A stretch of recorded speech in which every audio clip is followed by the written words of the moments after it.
Hey guys, another video for our Myths in Japan playlist. Somebody sent us a message asking us if we'd heard about a trend in Japan for people to take photographs like this with girls standing still with their fathers jumping up in the air beside them.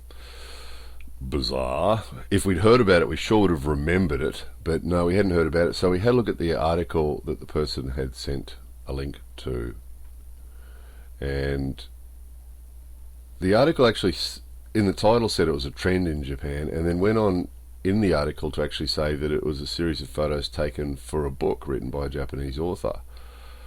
So, no real sign of it being a trend there. So, we sort of asked around here amongst our family and friends. Nobody else had heard about it either. And then we did a few searches in English and in Japanese, and the only photos we seemed to come up with were the same set. So, again, it looks like it's the beginning of one of those myths where something's called a trend just because someone's heard that it happened in Japan.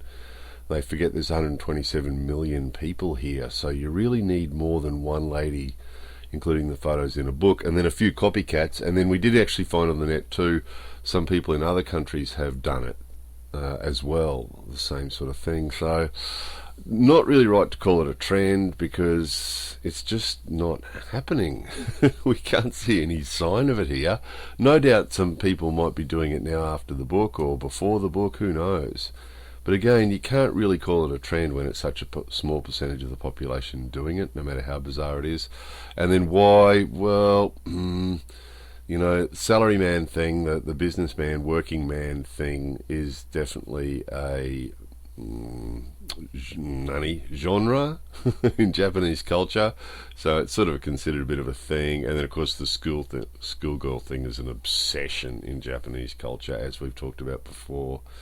So to see the two different genre things being put together there, and there is a certain kinky old man young girl thread that tends to run through Japanese culture a bit, with the sort of the baldy ugly middle-aged man and the young cute girl. So it's sort of not surprising that it might be a bit of a topic there, but no, to call it a trend would be premature to say the least. And it's likely that it will never catch on with more than a small number of people here anyway, so it'll probably never become a trend either. But what will be interesting is we might be watching another internet myth being born. So even though it isn't really catching on in Japan, we haven't seen much of it, what we're likely to see is the myths likely to catch on in the Western media, as it always does, because as we've talked about on the myths playlist before, the Western media love any sort of look how kinky Japan is type stuff, and there is a percentage of people in Japan that will keep feeding this sort of stuff to give them the media the feed they need. Anyway, there it was. More videos coming soon.